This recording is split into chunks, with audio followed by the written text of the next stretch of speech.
This one thought can trigger a spiritual awakening.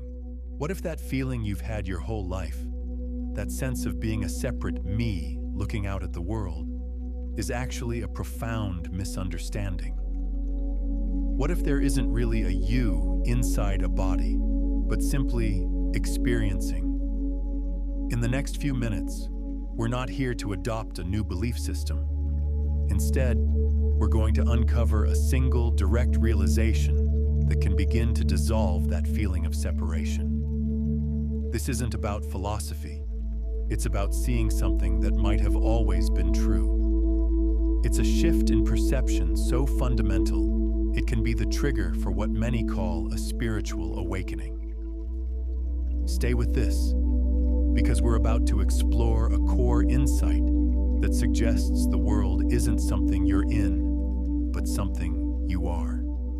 Section 1. The locked door, the problem of the separate self. For most of us, it feels like we're living life from behind a locked door. From the moment we learn our name, we start building a story around a main character. Me. This me feels like a separate self, a lonely observer peering out at everything through two eyes. It feels trapped inside a body, separate from other people, separate from nature, and separate from life itself. This feeling of separation is often the source of so much of our quiet, background suffering. It's that nagging sense of incompleteness, that feeling that something isn't quite right. We feel like a tiny fragment in a vast, uncaring universe. This is the state of duality, a way of seeing reality that's split into this and that, me and the world. From this viewpoint, life just becomes a series of problems to solve and desires to chase. This separate self is always striving, always seeking, always trying to get to a future moment of happiness or security that never seems to last. We chase achievements, relationships, and experiences, hoping they'll finally fill that inner void. But what if the void is just a product of the very perspective we're looking from? What if it's an illusion, created by the belief that we're separate in the first place? This feeling of being a limited, isolated individual is the locked door most of us live behind. Section 2. Rattling the lock, the agitation of thought. So why does this feeling of separation feel so real and so painful? Why does the lock on that door feel like solid steel? The answer has to do with our unquestioning identification with thought. From the moment we wake up, there's a narrator in our head that's constantly commenting, judging, and comparing. We mistake this stream of thinking for who we are.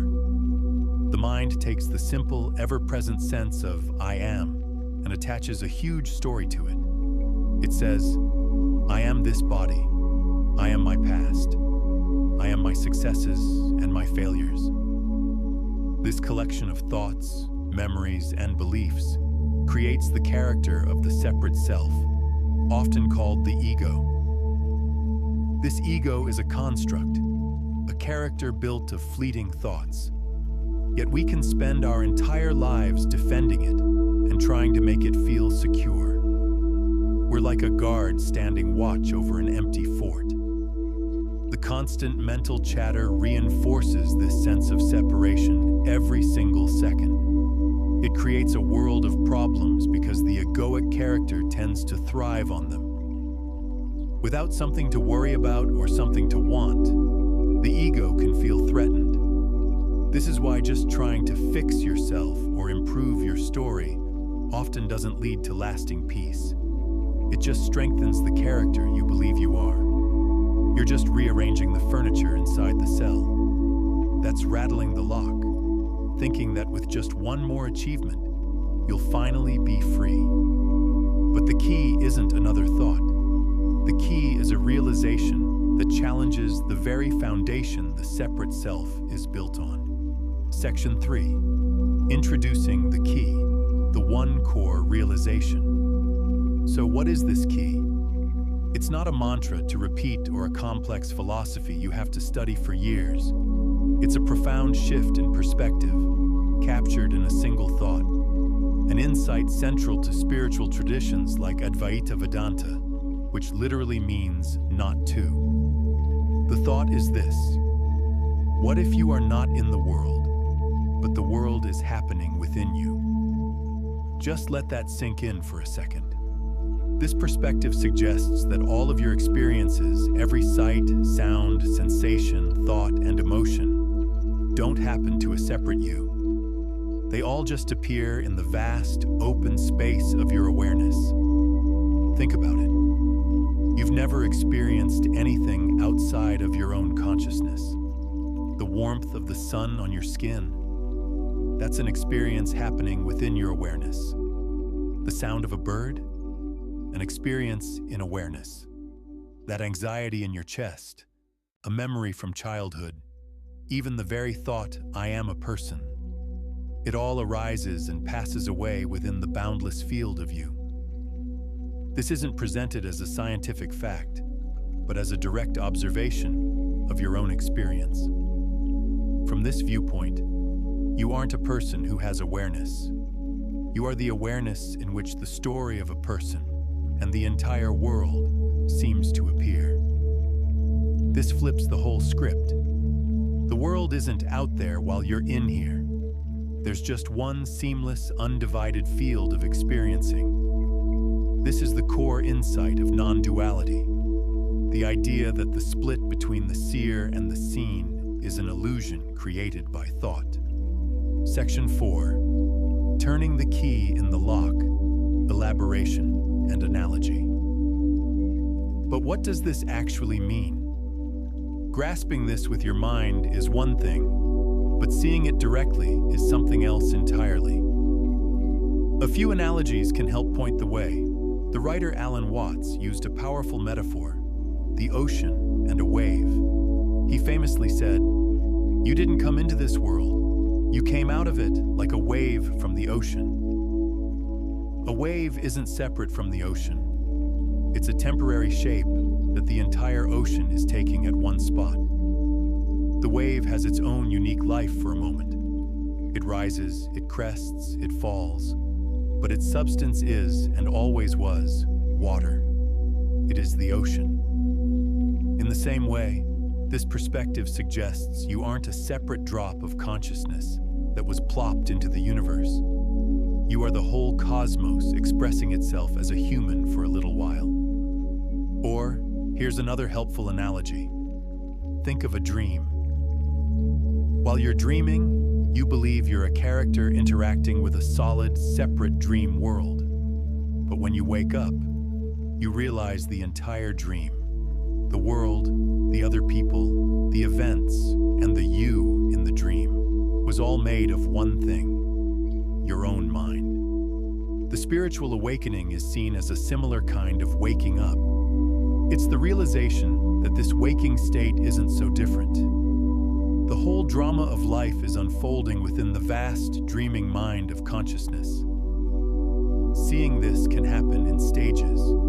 The first step is often realizing, I am not my thoughts. This creates some space, a feeling of being the witness. But the insight can go deeper. You might start to see that even the witness, that sense of a silent observer, is also just another appearance in awareness. When that final, subtle layer of separation dissolves, there isn't a seer and a seen, just seeing. There isn't an experiencer and an experience, just experiencing. Section 5. Opening the door, the transformation. When this realization really dawns, the door swings open. The feeling of being a separate, isolated self can dissolve. Not because you pushed it away, but because you see it was never as solid as it appeared. What's left isn't emptiness, but a deep sense of peace and freedom. The exhausting, lifelong project of defending and improving me can simply stop. The search for a future happiness ends because you realize the peace you were looking for is woven into the very fabric of your being. From this place, a sense of deep connection with all of life can arise naturally. You may feel that you share your being with every person, animal, and tree. This can foster a natural compassion and empathy that makes cruelty and conflict feel increasingly foreign. Now, this doesn't mean your personality vanishes or that you stop having problems. The waves of life, with all their ups and downs, keep coming. Pain might still show up, but it's no longer personalized. It's no longer my pain. It's just pain, an energy passing through the open space of awareness. The world doesn't look different, but your understanding of it is transformed. You become, as some spiritual traditions say, in the world, but not of the world. You can participate fully in life, but you're no longer a prisoner of how things turn out. There's a deep and lasting sense of wholeness, of finally being home. The beautiful thing about this perspective is that it points to something that isn't reserved for special people in faraway places. It points to your own nature, available to explore right here and now. If any of this has resonated with you, I invite you to join the conversation. Share your own aha moments or questions in the comments. What helps you see through the illusion of the separate self? Your insights could be a huge help for others on this path. And if you want to keep exploring these truths, consider subscribing for more content that points to the freedom that's already here. Conclusion: walking through the door. So how can you start to explore this in your own life? It begins not by adding anything new, but by noticing what's already here. Here's a simple practice. A few times a day, just pause. Instead of focusing on the things you're experiencing, the sights, sounds, and thoughts, gently shift your attention to the simple, ever-present fact that you are aware. Notice the silent, still space in which all sounds are being heard. See the empty screen on which all thoughts and images are appearing. Don't try to grab it or define it. Just rest in it.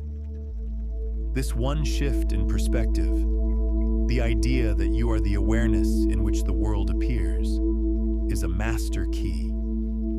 It's not something to believe as a dogma, but something to realize for yourself. It can be the end of the search, because it reveals that the one who was searching is what you were searching for all along. You are not a person looking for peace. You are the peace in which the person appears. The entire universe isn't outside of you. It's unfolding within you.